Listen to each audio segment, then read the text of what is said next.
بالله من الشيطان الرجيم بسم الله الرحمن الرحيم ألا إن أولياء الله لا خوف عليهم ولا هم يحزنون صدق الله العظيم.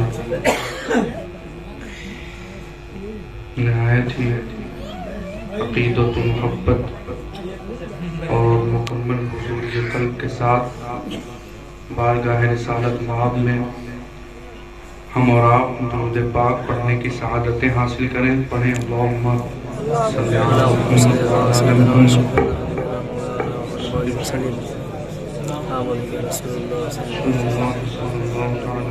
علیہ وسلم.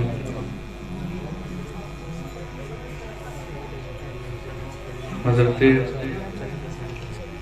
خواجہ حسن بصری رحمۃ اللہ علیہ ارشاد فرماتے ہیں کہ ان کی بارگاہ میں خاتون آئی اور انہوں نے عرض کیا کہ حضور میری والدہ کا انتقال ہو گیا ہے اور میں انہیں خواب میں دیکھنا چاہتی ہوں، تو آپ مجھے کچھ ایسا وظیفہ بتا دیں، کچھ ایسا عمل بتا دیں جس سے میں انہیں خواب میں دیکھوں. تو حضرت خواجہ حسن بصری نے انہیں وظیفہ اور کچھ عمل بتائے. تو اس خاتون نے اپنی والدہ کو خواب میں دیکھا تو زنجیروں میں جکڑی ہوئی ہیں اور لبادۂ جہنم میں ملوث ہیں. تو یہ حالت اپنی والدہ کی دیکھ کر بیٹی کافی گھبرائی اور وہ اگلے دن حضرت خواجہ حسن بصری کی بارگاہ میں حاضر ہوئی اور معاملے کو بتایا. اس کے اگلے دن بعد حضرت خواجہ حسن بصری نے اس خاتون کو خواب میں دیکھا کہ اس کی حالت بدل گئی. وہ جہنم کے لباس میں ملوث تھی جب بیٹی نے دیکھا خواب میں. حسن بصری نے دیکھا وہ جنتی لباس میں. اب یہ اتنی جلدی حالت کا تبدیل ہونا کسی کے لیے بھی بہت تعجب کی بات ہوگی. خواجہ حسن بصری نے پوچھا اس خاتون سے کہ اتنی جلدی تمہاری یہ حالت کیسے بدل گئی؟ تو اس نے کہا کہ جس قبرستان میں دفن ہوں وہاں سے ایک شخص گزر رہا تھا اور درود پاک پڑھا. درود پاک حضور علیہ السلام اللہ کے محبوب کی تعریف کر رہا تھا، اللہ کے محبوب پر درود پڑھ رہا تھا. وہ شخص قبرستان سے گزر رہا تھا اور اللہ تعالیٰ کو یہ عمل اتنا پسند آیا کہ اللہ نے اس شخص کے درود پڑھنے کی برکت سے قبرستان میں 300 مرحومین کو اللہ نے بخش دیا. حضور علیہ السلام پر درود پڑھنا اور حضور سے محبت کرنا یہ اصل ایمان. اگر سجود حضور کی محبت کے بغیر کیے جائیں، سجدے اور نمازیں حضور کی محبت کے بغیر ہوں تو وہ کوئی کام کی نہیں ہے. وہ ساری نمازیں اور روزے، حج، زکوٰۃ جو کچھ بھی تم نے کیا حضور کی محبت کے بغیر اگر کیا تو وہ سب تمہارے منہ پر مار دی جائیں. بے شک حضور کی عقیدت اور محبت شامل ہو عبادتوں میں تو وہ تمہیں نجات کا ذریعہ بنے گا. قیامت میں اگر کام آنے والی چیز ہے تو حضور کی نسبت ہے. نماز، روزہ، حج، زکوٰۃ کرے، یہ سب فرائض ہیں، اہم ہیں، کرنا چاہیے، لیکن انہی پر مکمل اعتماد ہو کہ ہم تو بھائی نمازی ہیں، ہم بخشے جائیں گے. اگر ایک رات آدمی آنکھ بند کر کے نماز پڑھ لے اور اس کے بعد تو بالکل سوچتا ہے کہ اب ہم پہنچ گئے ہیں. اگر ایک رات اچھے سے عشاء کی نماز پڑھ لی ہے یا کوئی بھی نماز ذرا کی بہت خلوص کے ساتھ پڑھے تو یہ فوراً خیال ہمارے اندر آئے گا کہ ہم تو پہنچ گئے ہیں، اب یہ نماز ہماری بخشش کے لیے کافی ہے. تو یہ غرور ہے، تکبر ہے جو شیطان کی جانب سے ہوتا ہے. اور انسان کو لا حول اور استغفار پڑھ کے اسے دور کرنا چاہیے۔ نمازیں اور روزہ انسان پڑھے ضروری ہے، لیکن اسی پر یقین کر لے کہ اب ہم بخشے گئے۔ نماز، ہماری نماز اس قابل نہیں ہے۔ ہماری نماز تو بڑی افضل چیز ہے، اور اگر افضل لوگ پڑھیں تو سمجھ میں آتا ہے، لیکن ہم لوگ جس طرح سے نماز پڑھتے ہیں، یہ نمازیں ہماری مغفرت کا سبب نہیں بن سکتی۔ حضور کی محبت قیامت میں کام آنے والی، کیا بات ہے، کوئی چیز قیامت میں کام آئے گی تو صرف حضور کی نسبت کام آئے گی۔ ایک مرتبہ اور درود پاک پڑھیں۔ بہت عظیم محفل ہے یہ، سیدنا غوث پاک رضی اللہ تعالیٰ عنہ کی طرف منسوب ہے۔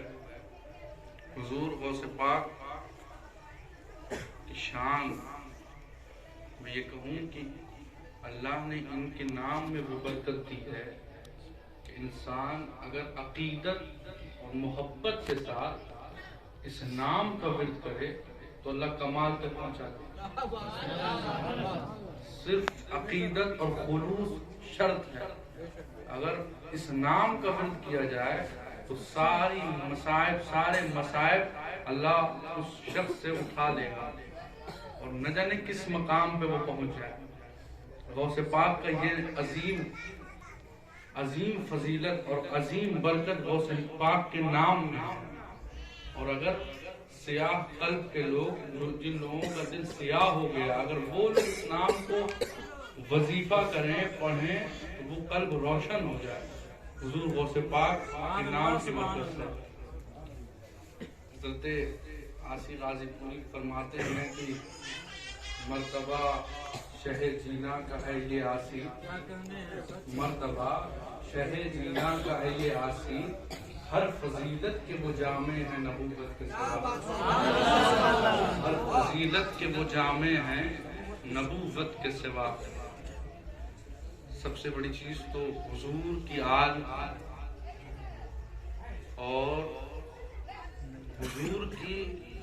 حضور کے امتی میں جو اولیاء ہوئے ہیں سب سے جدا شان رکھتے ہیں، اور باقی انبیاء کے امتیوں میں جو اولیاء ہوئے، برگزیدہ بندے ہوئے، ان سے ایک الگ شان ہے امت محمدیہ کے اولیاء کی، اور اس میں حضور کی آل، حضور سیدنا غوث پاک، حضور کی آل اور وہ ولی غوث پاک حضرت نظام الدین اولیاء فوائد الفوائد ملفوظات ہیں جو محبوب الہی کے، اس میں ادب کا بیان کر رہے تھے، اپنے مریدوں میں نصیحت فرما رہے تھے، تو حضور غوث پاک کا یہ واقعہ محبوب الہی نے ارشاد فرمایا کہ حضرت شیخ عبد القادر جیلانی قدس سرہ العزیز کی خانقاہ میں ایک شخص آیا، اس نے دیکھا کہ حضور غوث پاک کی خانقاہ کے دروازے پر ایک آدمی ہے، شخص ہے جس کے ہاتھ پاؤں ٹوٹے ہوئے ہیں اور بہت تڑپ رہا ہے، بہت بے چین ہے۔ تو وہ جو آدمی غوث پاک کی خانقاہ میں جا رہا تھا، اس شخص نے کہا، جس کے ہاتھ پاؤں ٹوٹے تھے، اس نے کہا کہ جائیے اور حضرت سے عرض کیجیے گا کہ میرے لیے دعا فرما دیں۔ تو وہ آدمی غوث پاک کے پاس گیا اور معاملہ بتایا، تو غوث پاک رضی اللہ تعالیٰ نے ارشاد فرمایا کہ یہ دونوں، یہ جو ایک جس کا ہاتھ پاؤں ٹوٹا ہوا ہے، جو بہت تڑپ رہا ہے، یہ ابدال ہے، یہ وقت کا ابدال ہے، عالم نہیں ہے، مدرسے سے فارغ نہیں ہے، ولی ہے، اللہ کا قریبی ہو گیا تھا، سبحان اللہ، مقرب خدا ہو گیا تھا وہ، اور اس کے ساتھ دو اور ابدال تھے، اڑ رہے تھے، اور میری خانقاہ آئی تو جو دو ابدال تھے وہ تو دائیں بائیں چلے گئے کہ غوث پاک کی خانقاہ اور اس کے اوپر سے گزرنا اللہ ہوگا، اور یہ صاحب تھے ایک دم سلسلاتے ہوئے غوث پاک کی خانقاہ کے اوپر سے گزر گئے، گر گئے اور ان کی ساری ولایت ختم ہو گئی۔ بات غور کیجئے کہ ولی تھا، اسے اب کچھ کسی کی ضرورت نہیں تھی، مقام ایک مل گیا تھا، ابدال، اپنے وقت کا ابدال تھا وہ۔ اب کوئی عالم مولوی صاحب، کوئی عوام، کوئی نمازی یا روزگار نہیں تھا، ولی ہو گیا تھا۔ اس کی ولایت ایک بزرگ کی بے ادبی سے سلب کر لی گئی۔ بزرگ کی بے ادبی، ایک اللہ کے محبوب کی بے ادبی سے لوگوں کی ولایت چھین لی جاتی ہے۔ ہم کیا ہیں؟ 9 سال 10 سال کتابیں پڑھیں، اس میں بھی 1-2 کتاب پہ عمل کر رہے ہیں، کیا سمجھ بیٹھے ہیں؟ یا عوام ہم لوگ کیا ہیں؟ اور ان کی اولیاء، مشائخ، صوفیاء کے تعلق سے روزانہ کوئی نہ کوئی علماء اور کوئی نہ کوئی بزرگ موضوع رہتے ہیں، ٹاپک رہتے ہیں کہ آج مولوی صاحب نے ایسا کیا، کل رات مولوی صاحب نے ایسا بولا۔ آپ کرتے ہیں نا یہ سب؟ چائے اسی پہ تو ختم ہوتی ہے، ولایت سلب کر لی جاتی ہے، بزرگوں کی ادنا سی بے ادبی، اور ولی ابدال کی ولایت سلب کر لی گئی، تو تم تو مصیبت میں رہبے کرو گے۔ بزرگوں کے تعلق سے اتنی جلدی کسی بھی شخص کے تعلق سے فیصلہ نہیں کرنا چاہیے کہ کون ہے، کیسا ہے، کون ہے، کیسا ہے۔ کسی کے تعلق سے ہمارا حق نہیں، اور نہ ہمارے مذہب نے یہ حق دیا کہ ہم دوسروں پر روزانہ انگلیاں اٹھاتے رہیں۔ ہمیں تو ہمارے بزرگوں نے اپنا محاسبہ کرو، تم کیا ہو، تم کیا ہو گئے ہو؟ زیادہ نماز پڑھ لی ہے؟ نماز تو شیطان بھی پڑھتا تھا، فرشتوں کو پڑھاتا تھا، فرشتوں کو پڑھاتا۔ اس سے بڑا مقام کسی کو کیا چاہیے؟ کوئی ہے اتنا بڑا عالم کہ جو فرشتوں کو پڑھاتا ہو؟ اس کا ایسا معاملہ ہوا کہ قیامت تک لوگ اس پہ لعنت بھیجیں گے، صرف ایک اللہ کے حکم سے پھرا سب کچھ چھین لیا گیا۔ جہاں یہ فکر داخل ہوئی کہ میں کچھ ہوں، میں کچھ ہو گیا ہوں، سب ختم ہو جائے گا۔ اور وہ بھی غوث پاک کی خانقاہ۔ اللہ اکبر۔ ہم تو اگر اپنے پیر کے تعلق سے کچھ بول دیں تو ہمارا یہ یقین ہے کہ ہم جو کچھ ہے سب ختم ہو جائے گا۔ اگر غلطی سے بھی کچھ بول دیا ہم نے تو ہمیں یقین ہے کہ سب ختم ہو جائے گا۔ ہمارے پیر تو غوث کے غلاموں کے غلاموں کے غلام ہیں، ان کے ساتھ یہ معاملہ غوث اعظم کو کہا، غوث اعظم کو کہاں؟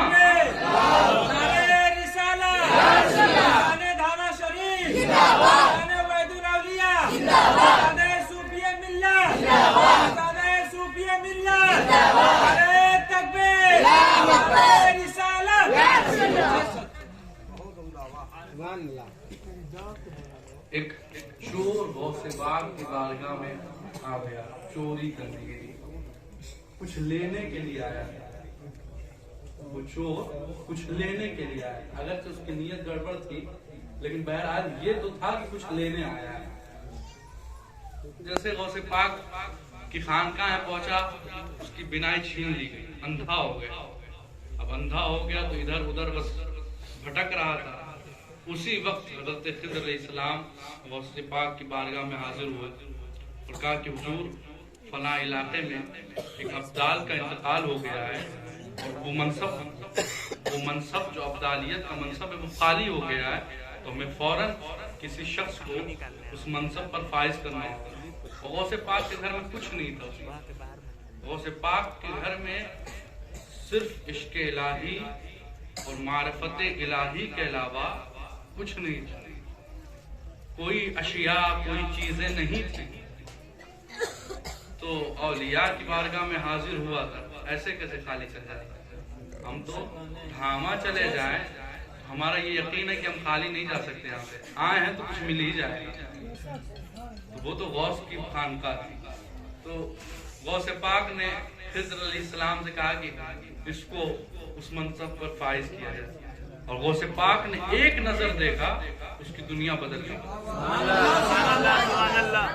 بزرگوں کی خانقاہ میں گیا تو پایا، ضرور کوئی کھانے پینے کی چیز نہیں تھی، کچھ نہیں تھا، اس چیز کے علاوہ حضور کی محبت اور اللہ کے قرب کے علاوہ غوث پاک کے پاس نہیں تھا اس وقت کچھ چیز۔ تو غوث پاک نے کہا کہ اس کو ابدال ہی بنا دیا جائے، اب جب آ گیا ہے تو کچھ لے ہی کے جائے۔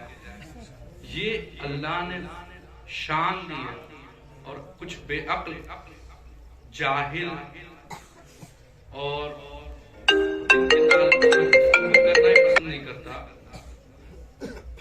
لوگ کہنے لگتے ہیں کہ حضور کو کیا مانتے، یہ تو غلام ہے، غوث پاک تو حضور کے غلام ہے۔ یہ اختیار اور پاور اللہ نے اولیاء کو دیا ہے کہ وہ جسے چاہ رہے ہیں جس منصب پہ فائز کر دے رہے ہیں۔ حضرت مخدوم پاک نے لطائف اشرفی میں لکھا ہے کہ حضرت حبیب اجمی رحمۃ اللہ علیہ کا گزر ہو رہا تھا، اور ایک شخص کو سولی پہ چڑھایا جا رہا ہے، وہ قاتل نہ جانے کتنوں کو قتل کیا تھا اس نے۔ تو حضرت حبیب اجمی کا گزر ہوا، حضرت حبیب اجمی نے ایک نظر اس شخص کی طرف دیکھا، اس کے حق میں دعا فرمائی۔ خواب میں ایک شخص نے دیکھا کہ وہ جنت میں گھوم رہا ہے۔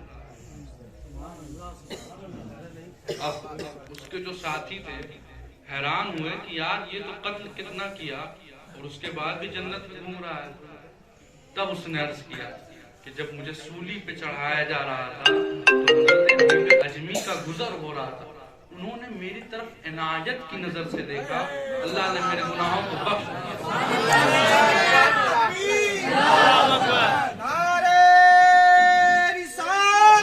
کسی حوالے کی ضرورت نہیں ہے، ہماری عقیدت اور محبت کافی ہے۔ اگر انسان حضور سے محبت کر لے تو سارا مسئلہ ختم ہو جائے، کوئی سوال ہی نہ اٹھے۔ بھلا کوئی ایسا بھی چاہنے والا ہوا ہوگا جو اپنے محبوب پر انگلیاں اٹھاتا ہو؟ اپنے محبوب پر انگلی اٹھانے والا کوئی چاہنے والا ایسا بھی ہوتا ہے؟ نہیں ہوتا ہے، بس عقیدت اور محبت کی کمی ہے جو لوگ ایسی باتیں کرتے ہیں۔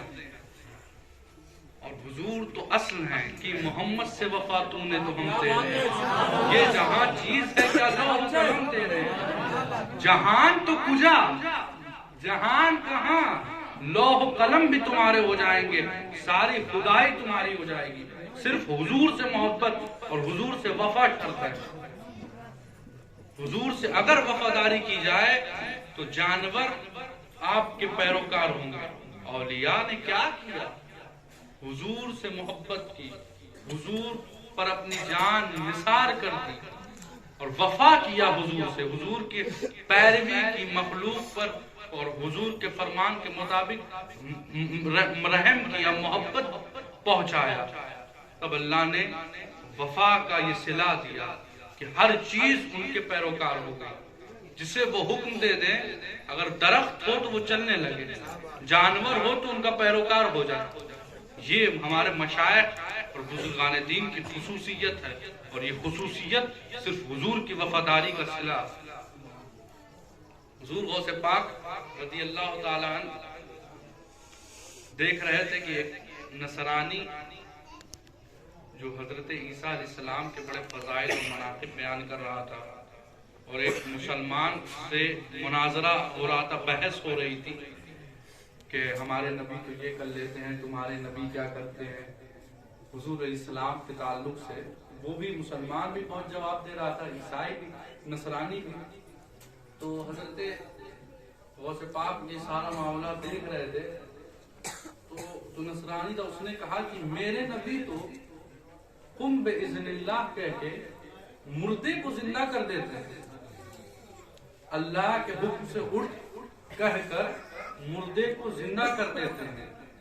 اب اس پہ جو مسلمان تھا وہ کچھ جواب نہیں دیتا، خاموش رہا۔ یہ خاموشی غوث پاک پر بہت گراں گزری۔ غوث پاک نے فرمایا کہ یہ تو ہمارے نبی کا نہایت ہی ادنا معجزہ، یہ بہت ادنا معجزہ ہے حضور کا، اور حضور کی تو بات چھوڑیے، حضور کے امتی مردے کو زندہ کر سکتے ہیں۔ اب اتنی بڑی بات کوئی کہہ دے تو یہ تو ایسے قبول نہیں کی جائے گی جب تک وہ دکھائے نا۔ اب وہ نصرانی غوث پاک کو بہت پرانے قبرستان میں لے گیا اور بہت ہی پرانی قبر غوث پاک کو نہایت ہی پرانی قبر کے سامنے کھڑا کر دیا اور کہا کہ اٹھائیے، زندہ کیجیے۔ تو غوث پاک نے فرمایا قم باذنی، کیا فرمایا؟ قم باذنی، میرے حکم سے اٹھ۔ تمہارے نبی تو قم باذن اللہ کہہ کے اٹھاتے ہیں، حضور کے امتی قم باذنی کہہ کے اٹھاتے ہیں، میرے حکم سے اٹھ، غوث کے حکم سے اٹھ۔ وہ مردہ قوال کی قبر تھی، گاتا بجاتا ساز سامان کے ساتھ قبر سے نکلا، کلمہ شہادت پڑھی۔ یہ غوث پاک کو کمال اللہ نے دیا تھا، ایسا کرم سیدہ فاطمہ کا غوث کے حضور سیدنا غوث پاک کے اوپر تھا کہ ساری کائنات کو غوث پاک ایک مٹھی میں کر دیا، اور حضور غوث پاک اگر اشارہ کر دیں تو ایسا ہو نہیں سکتا کہ اس کے مطابق نہ ہو۔ اللہ نے یہ عظیم مرتبہ حضور غوث پاک کو دیا۔ حضور غوث پاک ارشاد فرماتے ہیں کہ خالق کا مقرب وہی ہوتا ہے جو مخلوق پر شفقت کرتا ہے، اللہ کا قریبی وہی شخص ہو سکتا ہے جو مخلوق پر اللہ کی پیدا کی ہوئی چیز پر شفقت کرے، اس پر دست شفقت، اس کے سروں پر دست شفقت رکھا کرے۔ اللہ کا قریبی وہی ہو سکتا ہے جو مخلوق پر شفقت کرے۔ اللہ کے رسول صلی اللہ علیہ وسلم کی حدیث سے مبارک ہے کہ خیر الناس من ينفع الناس، لوگوں میں بہتر وہ ہے جو لوگوں کو فائدہ پہنچائے۔ بزرگوں کو قرب اتنا زیادہ قرب کیوں ملا؟ کیونکہ یہ حضور کے اقوال کے مصداق بنا۔ ہمارے شاعر حضور صوفی ملت علیہ رحمہ کی حیات طیبہ ساری کی ساری مخلوق پر شفقت پر گزاری، زندگی انہوں نے صرف لوگوں پر محبت اور شفقت میں گزاری۔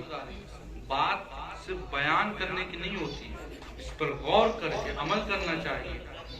اب دیکھیے کہ نہ جانے پورے آدھے گاؤں گھوم لیے اور ہر گھر گئے، چائے ناشتہ پانی سب ملا، اور ہر جگہ کچھ نہ کچھ چلا کھائے۔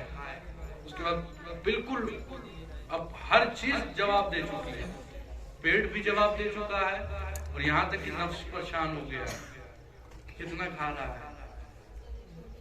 اور پھر آئے مٹھائی نمکین بسکٹ چائے سب پیش کی گئی، اب بالکل پریشان ہے، بہت زیادہ ہو گیا۔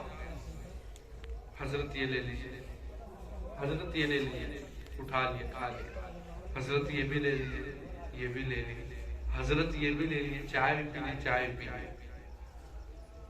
یہ لوگ انسان ہی ہوتے ہیں لیکن حضور سے محبت ہے، اور حضور کے فرامین سے اتنی محبت ہو گئی کہ یہ نہیں چاہتے کہ کسی کا دل مجھ سے ٹوٹے۔ اتنی محبت سے کوئی آدمی کہہ رہا ہے کہ حضرت لے لیجئے تو کیسے انکار کرنا، اسے بہت گہرا گزرے گا۔ آج تو ضد کرتے رہو، لوگ ارے حضرت بیٹھیے، ارے محترم بیٹھیے بیٹھیے، ارے نا ٹھیک ہے ٹھیک ہے، اس سے تعلقات کمزور ہوتے ہیں۔ زیادہ سے زیادہ 2 مرتبہ 3 مرتبہ لے لینا چاہیے، تھوڑا سا بعد میں کھا لینا، جیب میں رکھ، کسی کو بڑھا دو، لیکن کم سے کم اس آدمی کا دل رہ جائے گا کہ چلو میرے کہنے سے لے تو لیا، میری بات رکھ لی. یہ چیزیں ہمارے بزرگوں کی حیات کو دیکھنے سے معلوم ہوتی ہیں، اور اس پہ غور کریں، سوچیں، احساس کریں تو وہ سمجھ میں آئے گا کہ یہ خیر الناس من ينفع الناس کا مصداق ہے. ارحموا اہل الارض، زمین والوں پر رحم کیا کرو. جو لوگ زمین پر ہیں سب پر رحم کرنا. کسی کو کسی کے مذہب اور کسی کے مسلک اور کسی کے اخلاق، دیکھیے ہر شخص کا عمل اس کے لیے ہوتا ہے، اسے اس کے عمل کا جواب دے گا اور ہمیں اپنے عمل کا جواب دینا. ہم نے اس کے ساتھ کیا اخلاق پیش کیا، کیا برتاؤ کیا، اللہ کے ہاں اس کا جواب دینا، اور اس کو اس کا جواب دینا ہے کہ وہ کیوں گالیاں دے رہا ہے.